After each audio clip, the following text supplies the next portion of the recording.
மாதத்தில் 2 தடவை சென்னையிலேருந்து பெங்களூருக்கும் பெங்களூர்லேருந்து சென்னைக்கும் போகாமல் என்னால் இருக்க முடியாது. காரணம், எனக்கு 2 வீடு.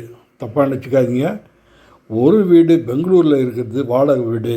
என் பையனுக்காக, என் பேர பிள்ளைங்களுக்காக, அவங்கள கவனிச்சிக்கிறதுக்காக, அவங்க மேலே பாசத்தை பொழியறதுக்காக. அடுத்தது சென்னையில் இருக்குது என் சொந்த வீடு. அங்கே பல வேலைகள் இருக்கிறதுனால அந்த வீடு. இப்போ தான் ட்ரெயினில் போகும்போதெல்லாம் எனக்கு யோசனை பண்ணிகிட்டே வருவேன்.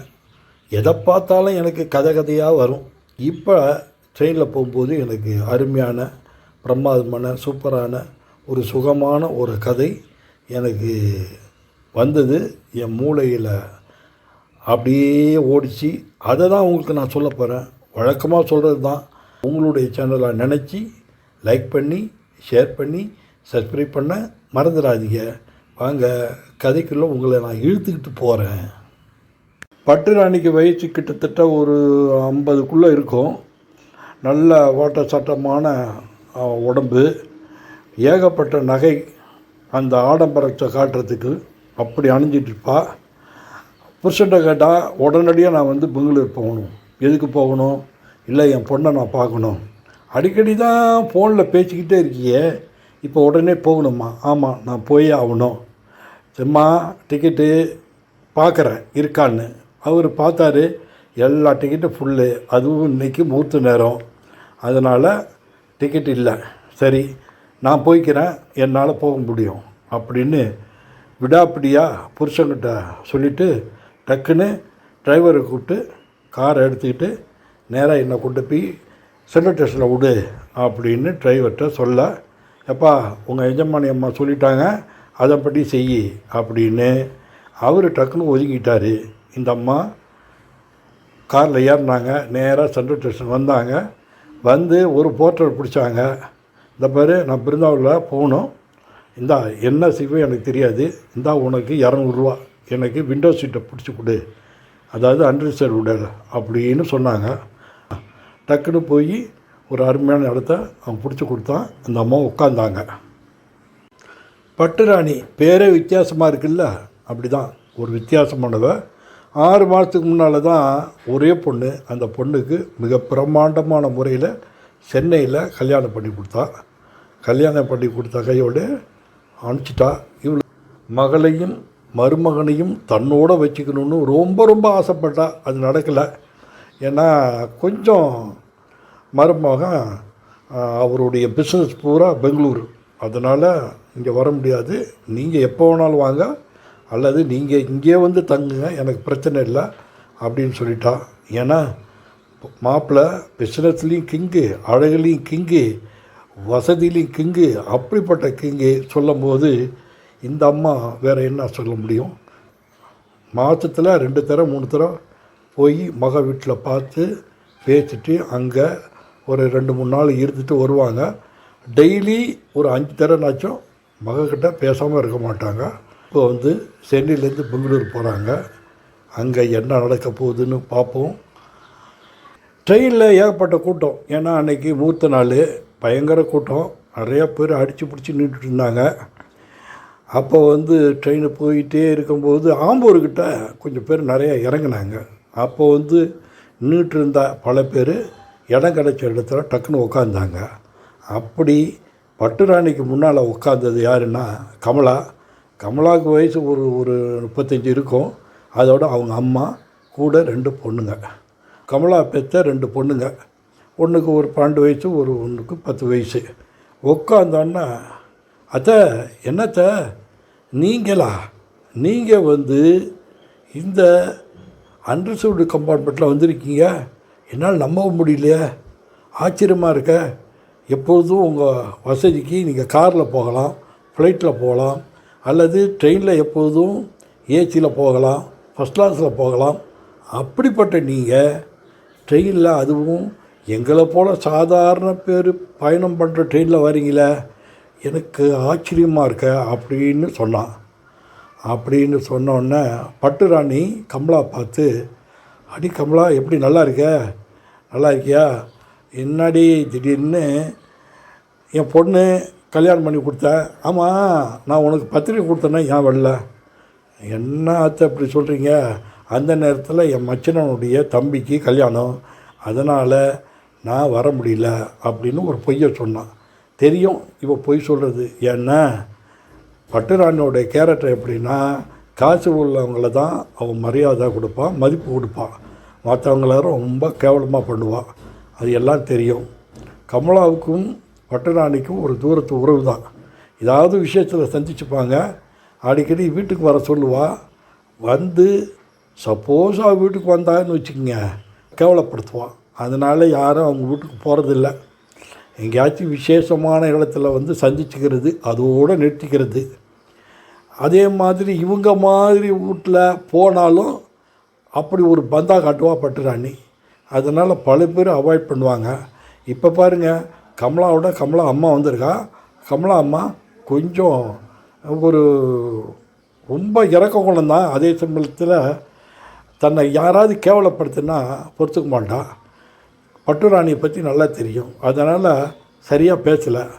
என்ன உங்கள் அம்மா பேச மாட்டாங்கிறா அப்படின்னு கேட்டால், இல்லை பேசுவாங்க, பல்லு கொஞ்சம் வலி, அதனால அவங்க சரியாக பேசலை அப்படின்னு ஒரு பொய்யை வேறு சொன்னான். இப்படி போயிட்டுருக்கும்போது 2 பேரும் விசாரிச்சுக்கிட்டு நல்லபடியாக பயணம் நடந்துக்கிட்டு இருந்தது.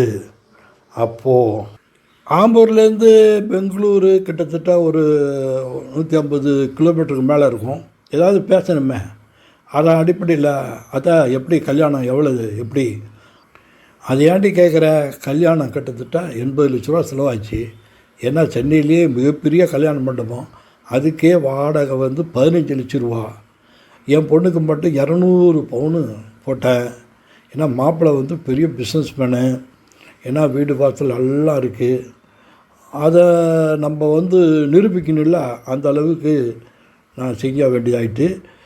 ஏன்னா எனக்கு ஒன்றும் பிரச்சனை இல்லை, இது மாதிரி தானே, யாருக்கு செய்ய போகிறேன்? எனக்கு இருக்கிறது ஒரே பொண்ணு. அவ்வளோ பிரம்மாண்டம் நடந்தது. கல்யாணத்துக்கு மட்டும் கிட்டத்தட்ட ஒரு 3000 பேர் வந்திருந்தாங்க. பாரு, 3000 சொல்கிறேன், ஒரு 5000ஓட இருக்கும். ஏன்னா ரிசப்ஷனுக்கே ஒரு 5000ன்னு வச்சுக்க. அடுத்த நாள் கல்யாணம். நான் எதிர்பார்க்கல, அதுவே எக்கச்சக்கமான பேர் வந்திருந்தாங்க. அப்படி இப்படின்னு அவங்க சொல்லிகிட்டே இருந்தாங்க. சரியத்தை கல்யாணத்தெல்லாம் பார்க்க முடியல, மாப்பிள்ளையோட ஃபோட்டோ இருக்கா பார்க்கலாமா? அதையும் கேட்குறேன்னு தன்னுடைய செல்லை ஓப்பன் பண்ணி அப்படியே காட்டிட்டு வாரா. மாப்பிள்ளை ஃபோட்டோ, அப்புறம் வந்து கல்யாணம் நடந்தது, இதெல்லாம் செல்லுலேருந்து காட்டிகிட்டு வரும்போது மாப்பிள்ளையோட ஃபோட்டோவை பார்க்க பிரமாதமாக இருக்கான். அத்தை அருமையாக இருக்கார். ஐயோ, நமக்கு தான் கொடுப்பனில் வர்றதுக்கு அப்படின்னு அந்த மாப்பிள்ளையோடைய ஃபோட்டோலாம் பார்த்தா உண்மையிலே பையன். அந்த நேரத்தில் டீ காப்பின்னு விற்றுட்டு ஐஆர்சிடிசி, அதாவது இந்தியா ரயில்வே கேட்டரிங் டிபார்ட்மெண்ட்டு, அதில் ஒரு குரல் கேட்க கமலா வந்து பார்க்குறா. பார்த்தோன்னே அதிர்ச்சி ஆகிட்டா. அத்தை பாருங்கள், உங்கள் மாப்பிள்ளை டீ காப்பி விற்கிறாரு அப்படின்னு சொல்ல, இவ வந்து பட்டுராணி என்ன கிண்டல் பண்ணுறான்னு சொல்லிட்டு பார்க்கும்போது அதிர்ச்சி ஆகிட்டான். அதாவது செல்லில் எப்படி ஒரு கிங்கு மாதிரி இருந்தானோ அதே இதில் வந்து நிற்கிறான் மாப்பிள்ளை, டீ காப்பி விற்கிறான். பார்த்தோன்னே அதிர்ச்சி ஆகிட்டா. அப்போ வந்து இந்த இதை பார்த்த கமலாவுடைய அம்மா, என்ன மாப்பிள்ளை வந்து டீ காப்பிலாம் விற்கிறாரு போல இருக்கு, எப்பா உன் கல்யாணத்துக்கு நான் வர முடியல, ஒரு காப்பி கொடு, ஏய் கமலா காப்பி கொடுறி, காசு கொடுத்துரு நீ பாவம் அப்படின்னு கிண்டலாக சொல்ல, அந்த நேரத்தில் பட்டுராணி உடஞ்சி அப்படியே முகெல்லாம் வேர்த்து, கை நடுங்கி, உடம்பெல்லாம் நடுங்கி, அப்படியே அவளுக்கு வந்து சொட்டிங் ஆகிட்டே இருக்குது.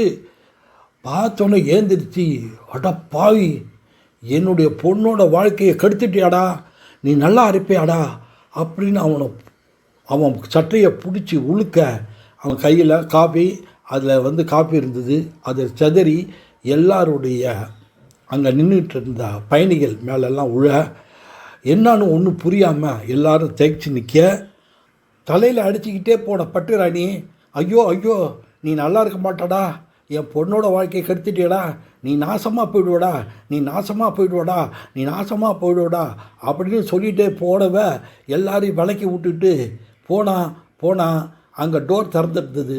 கொஞ்சம் எல்லாரையும் தள்ளி விட்டுட்டு டக்குன்னு அங்கேருந்து குதிச்சா கையோட என்ன நடந்திருக்கும்? ட்ரெயின் அவ்வளோ வேகமாக போயிட்டுருக்கு. அங்கே இருந்த கம்பத்தில் அடிபட்டது. உள்ள பாடி கீழே இழுத்துக்கிட்டு கீழே சக்கரத்தில் சக்கரா அடித்து வெத்தறி அவளுடைய பாடி கிடக்க, அந்த நேரத்தில் இந்த ஒரு பயணி பார்த்துட்டு டக்குன்னு அபாய சங்கிலியை பிடிச்சி இழுக்கான். வண்டி நின்றுது. எல்லாரும் அப்படியே தகிச்சு நின்னாங்க. இங்கே கமலோட அம்மா அவங்க குழந்தைங்கள்லாம் அதிர்ச்சியில் உறைஞ்சி போயின்றாங்க. எல்லாரும் என்ன செய்து தெரியல. யாரும் கீழே இறங்கி பார்க்குறதுக்கு பயந்துக்கிட்டு இருந்தாங்க. எல்லாரும் கீழே இறங்கி பார்க்குறதுக்கு பயந்துக்கிட்டே இருந்தாங்க. அதே சமயத்தில் டீ விற்றுக்கிட்டு இருந்த ஜெயச்சந்திரன், அவனுக்கு ஒன்றும் புரியல. ஏன் தன்னை பார்த்து இப்படிலாம் பண்ணாங்க அப்படின்னு கொஞ்ச நேரம் கன்ஃபியூஸ் ஆனான். பிறகு அவங்க தலையில் அடிச்சுக்கிட்டு கீழே விழுந்து ட்ரெயின் நின்ன பிறகு தான் உண்மை தெரிஞ்சுது. ஏன்னா ஜெயச்சந்திரனும் இவனுடைய அண்ணன் ராமச்சந்திரனும் ட்வின்ஸு ஒரே மாதிரி இருப்பாங்க. ராமச்சந்திரன் நல்லா படித்து நல்ல நிலைக்கு வந்தான். காட்டி கடகடன்னு பிஸ்னஸில் கொடிக்கிட்டு பறந்தான். அதே ஜெயச்சந்திரன் பல கெட்ட பழங்களுக்கு உள்ளாகி பலருடைய சகவாசம் அவனை ஒரு கெட்டவனாக ஆச்சு. அதனால் அவங்க அம்மா அப்பா நீ வீட்டு பக்கம் வரக்கூடாது, வந்தால் உன்னை கொன்னே போடுவோம் அப்படின்னு அடித்து விரட்டிட்டாங்க. அங்கங்கே கிடைக்கிற வேலையெல்லாம் செஞ்சுக்கிட்டு இருந்தான். செஞ்சவன் எல்லா வேலையும் பார்ப்பான். அப்படி பார்த்துக்கிட்டு இருந்தவன் இப்போ ஐஆர்டிசியில் வேலைக்கு சேர்ந்து இப்போ தான் வாரான். வந்தவன் இந்த காட்சியை பார்க்குறான். ஜெயச்சந்திரன் ராமச்சந்திரன் அப்பா அம்மா இந்த விஷயத்தை மறைச்சிட்டாங்க. ராமச்சந்திரனுக்கு ஒரு தம்பி இருக்கான். அவன் இப்படிப்பட்டவன். அவனை நாங்கள் வீட்டை விட்டு அனுப்பிச்சிட்டோம். இந்த விவரத்தை எதையுமே இவங்ககிட்ட சொல்லலை. அதனால் ஏற்பட்ட விளைவுகள் இதுதான்.